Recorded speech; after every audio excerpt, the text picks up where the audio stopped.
Sergeant at Arms, please ensure the doors to the hall are closed.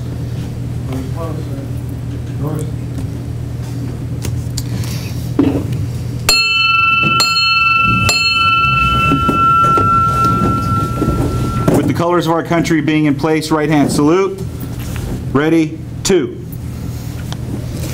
The chaplain shall offer prayer. Uncover.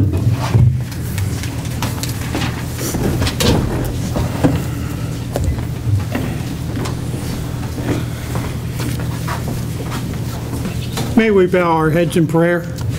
Dear God of us all, we ask thy blessing upon this gathering this evening as we commemorate the sacrifice of 4 distinguished chaplains in the North Atlantic Ocean 72 years ago today, February the 3rd, 1943. We are here to recognize their eternal sacrifice to God and country, which is the basis for our American Legion Creed. We ask thy blessing upon them and their families. We ask thy blessing upon our servicemen serving around the world, and for our servicemen in hospitals, VA hospitals, clinics, and nursing home, and for all their caregivers. We ask thy blessing upon this meeting and demonstration this evening. We ask in God's name, amen. Amen. Amen. Recover.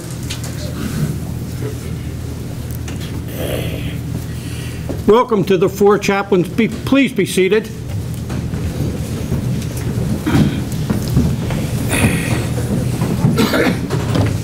Welcome to the 4 chaplain service.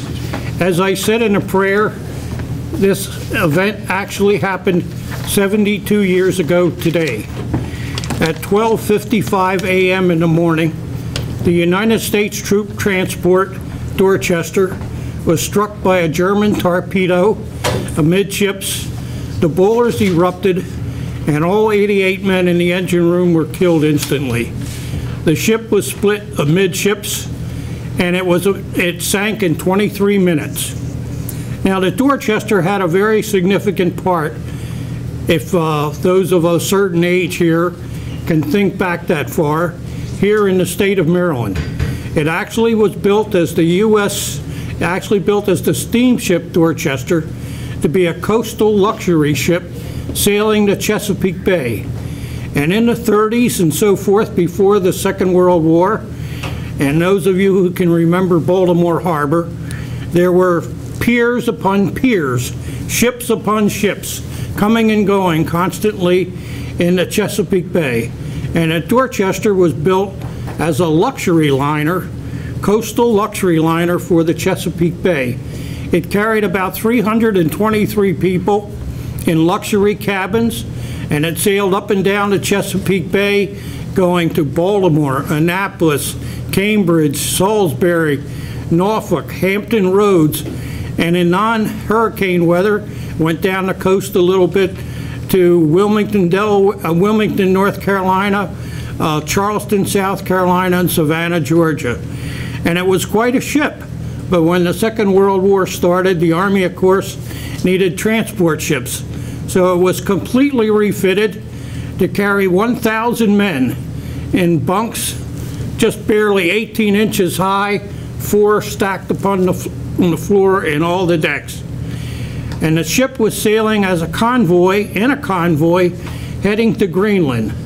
And we knew at that time, they knew at that time, that it was dangerous, that torpedoes could hit them at any time from German submarines that were in an area. They had 3 escort destroyers who had sonar, and they had picked up submarine messages, so they knew they were there. Everyone on ship had been warned to wear their clothing, to wear their life jackets, that they could be struck at any time, and they were zigzagging. They were actually only 15 miles from Greenland when they were struck. And as I said, the ship was split immediately. The captain ordered to abandon ship, and people started to scuttle around like crazy trying to get into the lifeboats, to get the life jackets on. Because of the heat that was in the decks from the human beings stacked that high and so forth, many of the men had failed to wear their life jackets and failed to actually wear some clothing. So they appeared up on the upper deck undressed and without life jackets. The 4 chaplains, 1 Jewish, 1 Catholic, and 2 Protestant, broke open some lockers and started passing out the life jackets. It got to a point where there were no more life jackets in those lockers, and so they took the life jackets that they were wearing off and gave them to the men. In fact, one man started back down, and the chaplain said to him, "Where are you going?" And he said, "I forgot my gloves. I'm going down and get my gloves." And the chaplain said, "Here, take these. I have an extra pair." And he took his gloves off and gave it to one of the men. Of course, he did not have an extra pair, but that guy never knew it. And they scrambled getting off that ship and into that cold, icy water. Remember, this is the same area that the Titanic had been sunk many years ago by striking an iceberg. So it was cold, it was freezing, ice was floating in the water, and 2 of the destroyer escorts came back and started picking up men. The other one continued on with the convoy. And so eventually they picked up as many as they could get a hold of, but still 620 some men went down with the sinking of that ship. And as the ship slid under the water, there were the 4 chaplains standing arm in arm on the deck praying. And that was the last that was seen of them. That was the ultimate sacrifice that they made for God and country. And we honor them today.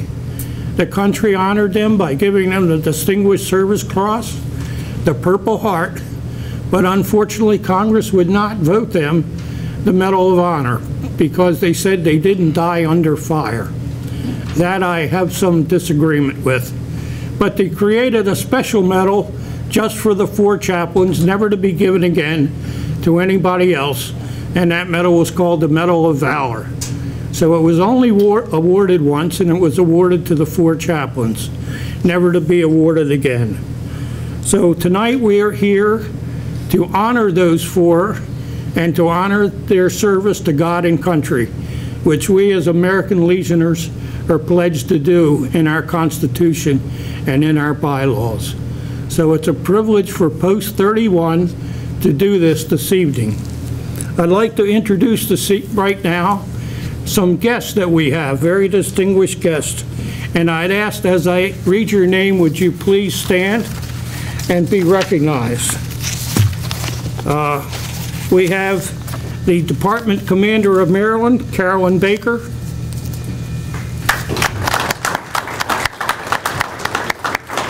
We have from the Department Executive Committee, Mark Main. We have the County Vice Commander, Vince Dell. We have the President of the American Legion Auxiliary, Sharon Smith. And unfortunately, Mayor Utz was supposed to be here, but he's not. We thank you very much. We also have the Director of the Community Media Center, Marion Ware. Stand up. And we would like to thank the Community Media Center for taping this evening for later play.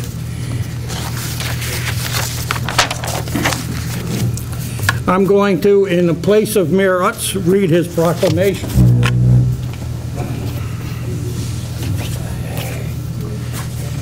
Which is going to be presented to our commander.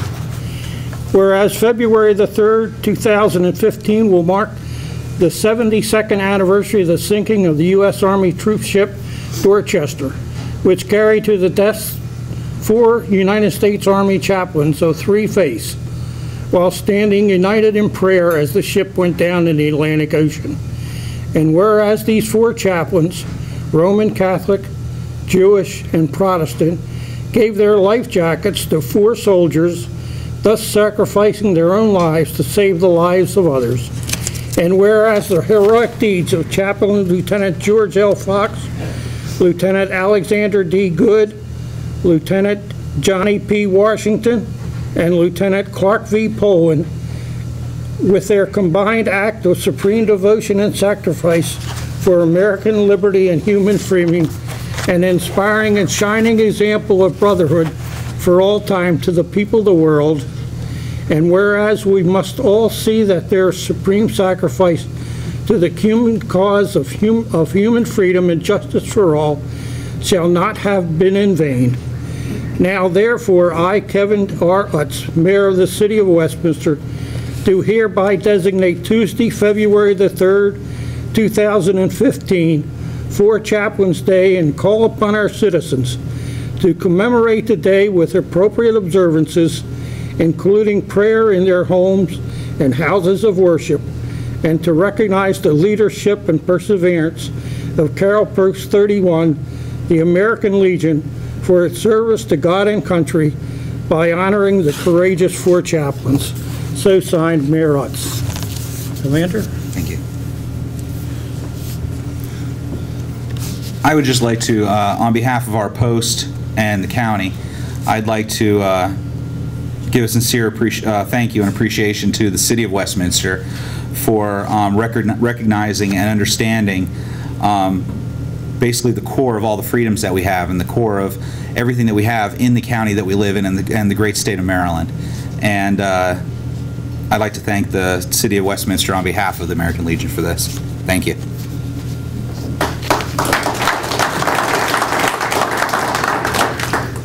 We are here, of course, tonight to pay tribute to the 4 chaplains, and we will do so by lighting candles in their honor. The candle in the center is the eternal flame, which burns forever for those who have gone on to post-everlasting and have sacrificed in the name of God and country. It honors them forever by burning forever. And we will recognize the 4 chaplains by lighting their candles from the light everlasting. Last now, before we do that, I want to recognize the fact that the Honor Guard this evening, myself and the commander, are wearing poppies. For those of you of a certain age, you'll know that poppies started after the First World War, when there was a horrendous battle in Flanders Field, and 225,000 men were killed in one day. And that field was aglow with the red poppies, and there's a very famous poem about "In Flanders Field poppies grow." The American Legion and its auxiliary adopted the poppy as a symbol for those who have gone on to post-everlasting, and they wear it proudly. The American Legion Auxiliary sells these poppies, of course, to get funds to support their activities within the veterans hospitals and the community. And I'm going to ask now that the President of the American Legion Auxiliary, Sharon Smith, come forward and place a poppy at each candle.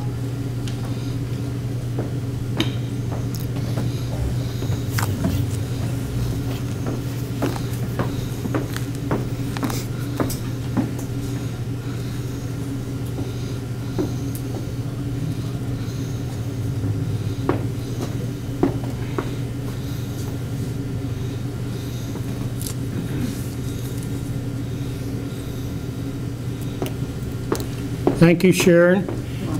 This symbolizes the movement of the 4 chaplains to post-everlasting, and that they represent the eternal sacrifice for our country. Now I would like to ask the Honor Guard to come forward.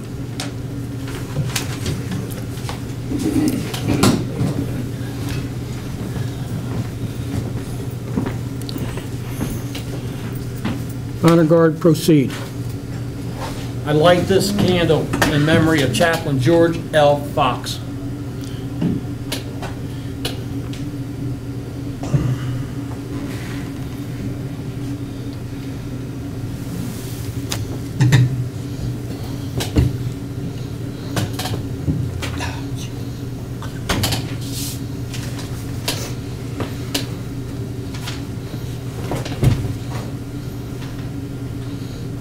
George Fox was the oldest. Up in Vermont, they called him the Little Minister because he was only 5 foot 7 inches tall. Back in 1917, he lied about his age and enlisted in Marines as a medical corps assistant. He won a Silver Star for rescuing a wounded soldier from a battlefield with poison gas, although him himself had no gas mask on. When George Fox came home to Vermont, he continued his education and became a public accountant as he had planned. He was successful, happily married with 2 children. Then one evening he came home from work and told his wife he wanted to study for the ministry, and she approved. So George Fox became a minister. Then war came again. "I've got to go," he told his wife. "I know from experience what our boys are about to face. They need me." Before he boarded the Dorchester, he wrote a letter to his little daughter. She received it after the news that the ship was torpedoed. "I want you to know," he wrote, "how proud I am that your marks in school are so high. But always remember that the kindness and charity and courtesy are much more important."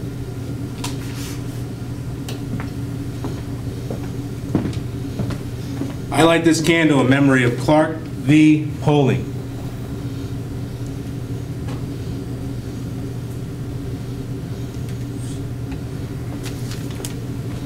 Clark Folding was the youngest of the 4 men of God. Clark's first letter was written to his father. It was written in square block printing and was addressed by his mother. The letter found Dr. Folding, February 1918, in a dugout on the western front of another world war. The letter read, "Dear Dad, gee, I wish I were there with you. Love, Clark." In exactly 25 years, that eager little boy received his wish. Clark was the 7th generation in an unbroken line of ministers of the gospel. When the war came along, he did not want to go as a chaplain. "I can carry a gun, as well as the next guy," he told his father. "I'm not going to hide behind the church in some safe office out of the firing line." "I think you're scared," the elder Folding joked. "Don't you know that the mortality rate of chaplains is the highest of all? As a chaplain, you had the best chance in the world to be killed. The only difference is you can't carry a gun to kill anyone yourself." And so, Clark Folding became a chaplain. Just before Clark sailed, he visited his father, and they were alone in Dr. Folding's study when Clark turned to his father and said, Dad, you know how much confidence I have in your prayers? But Dad, I don't want you to pray for my safe return. That wouldn't be fair. Many will not return, and to ask God for special family favors would not be fair. No, Dad, don't pray for my safe return. Just pray that I shall do my duty and something more. Pray that I shall never be a coward.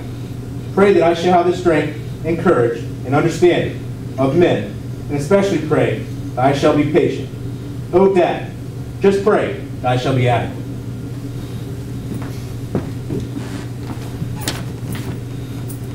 Light this candle for Johnny Robb.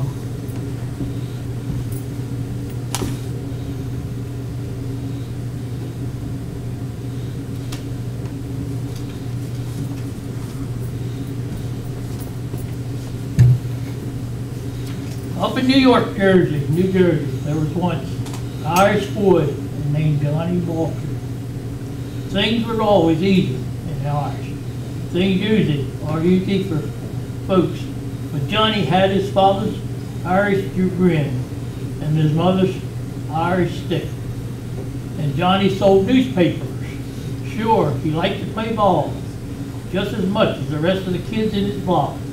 But if he would take time off for his newspaper route, it would just be many pennies less than he'd take home.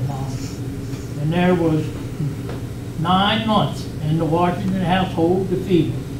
Johnny loved music, sang in the church, and Johnny loved to fight. And Johnny was always laughing right through the training as a priest.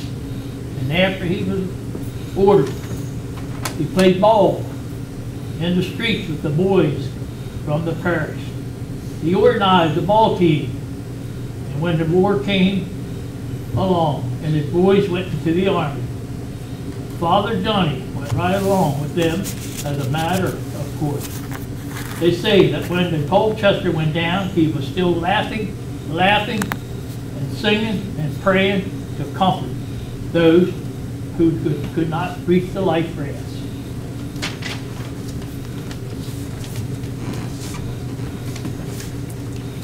I light this candle in the memory of Chaplain Alexander D. Goody.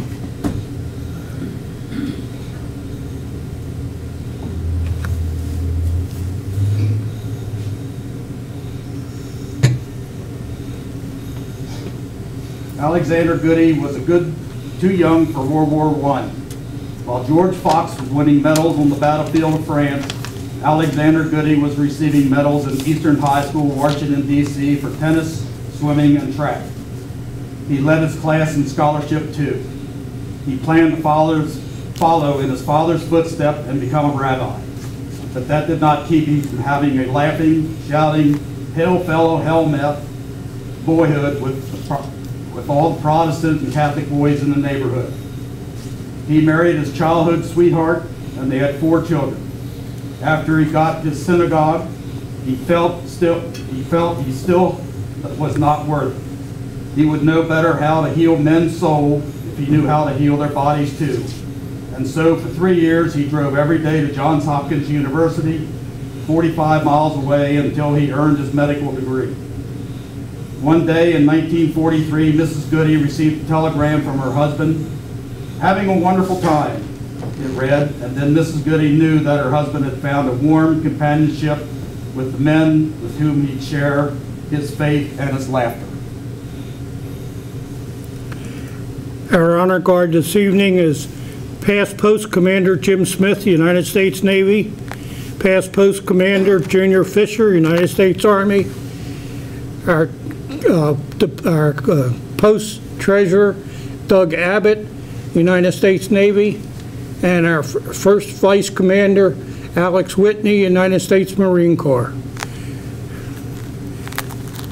May we bow our heads in prayer. Uncover. Dear God, we are so thankful that these 4 men set such a wonderful example for all of us, that they demonstrated to all of us that God and country rise above everything else, regardless of race, religion, color, ethnicity. We thank thee, dear God, for their example, and we hope that you will accept them and keep them in the post-eternal, and that you will let them be our example, and that we can exemplify what they have done. We ask in thy name, and God bless America. Amen. Recover. Honor guard, please both post in front of your chaplain.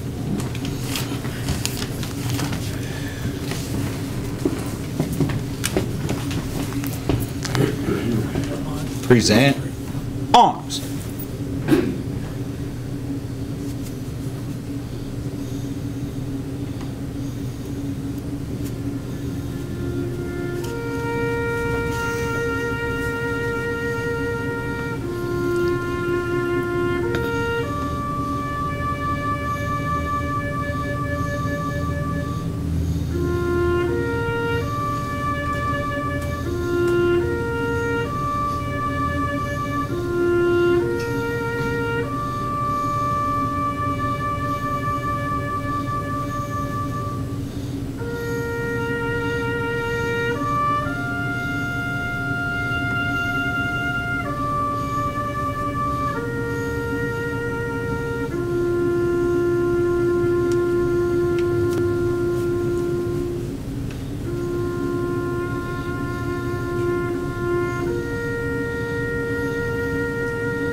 Order arms. Good. That concludes our service this evening. We thank all the visitors who have come here to share this service with us. We will take about a 5-minute recess, and then our regular post meeting will continue. Thank you very much for coming, and God bless America.